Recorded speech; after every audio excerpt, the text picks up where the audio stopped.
Maxime, pour les gens qui veulent immigrer, est-ce que tu as un type de projet en particulier là, que tu conseilles plus aux gens? Oui, définitivement. Pour être moi-même sur un visa E2 et de connaître des dizaines de Québécois qui sont ici en Floride sur des visas E2 également, j'ai comparé les business que les gens ont mis sur place et la difficulté financière quand même de démarrer un start-up dans un nouveau pays, dans un processus d'immigration. Les gens, il faut qu'ils sachent que quand tu démarres une nouvelle compagnie, tu ne peux pas normalement faire de l'argent, le rentabiliser avant 2 à 3 ans.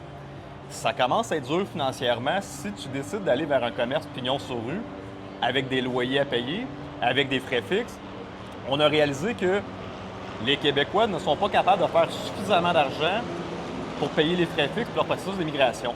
Donc, on a mis en place le plus possible des concepts clés en main, toujours c'est ça qui est important, concepts clés en main de commerce dans une version mobile. OK? Donc, une fois que la personne a acheté, puis on fait plusieurs choses. On fait un dépanneur Mobile qui est un genre de food truck dans le fond, mais au lieu de vendre juste la nourriture, on vend tout ce qu'il y a dans un dépanneur. OK.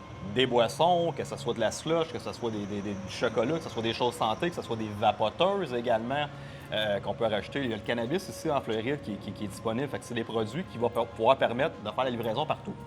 Pourquoi le mobile? À partir du moment que tu sais que tu as investi dans un processus à risque et que tu peux perdre ton argent si ton commerce fait faillite, si tu vas vers un volet à risque, ça peut être handyman, plombier, laveur d'auto, vraiment tout ce Mettons qui est quelqu'un qui concept. est esthéticienne au Québec pourrait décider de partir, mettons, un camion puis faire ses cils dans son camion. Effectivement, puis ça va fonctionner pour l'immigration. La grosse avantage, c'est, moi, mon commerce présentement est à Miami Lake. C'est un secteur qui est difficile pour faire venir de la clientèle. Je ne peux pas le déplacer. Je suis prêt avec mon bail là. Puis finalement, j'aurais aimé ça le démarrer à quelque part d'autre. Je peux pas. Commerce mobile, c'est qu'à partir du moment que tu arrives ici, tu as payé ton camion, tu as payé ton setup, mais tu arrêtes les dépenses, au moins. Tu n'as pas à chaque mois quelque chose qui rentre. Et donc, c'est la meilleure façon de survivre le temps que ta business commence à rapporter de l'argent. Et si jamais il arrive de quoi avec ta version mobile, puis Miami, finalement, c'était pas ta place, bien, viens à Fort Lauderdale, va-t'en à Jacksonville, va sur la côte ouest, où c'est que c'est moins dispendieux. Il y a plus moyen de se promener. Oui, tu peux te promener.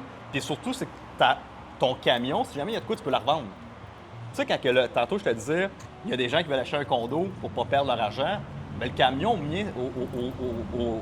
au moins, ça fait ça. Si jamais il arrive de quoi, tu peux revendre ton camion, tu as un asset. Puis tu n'as pas tout perdu dans ton argent dans ton projet d'immigration. C'est très intéressant. C'est un super beau concept, honnêtement, que tu as parti. Si jamais c'est quelque chose qui vous intéresse, bien, slide dans notre DM pour qu'on vous envoie plus d'informations.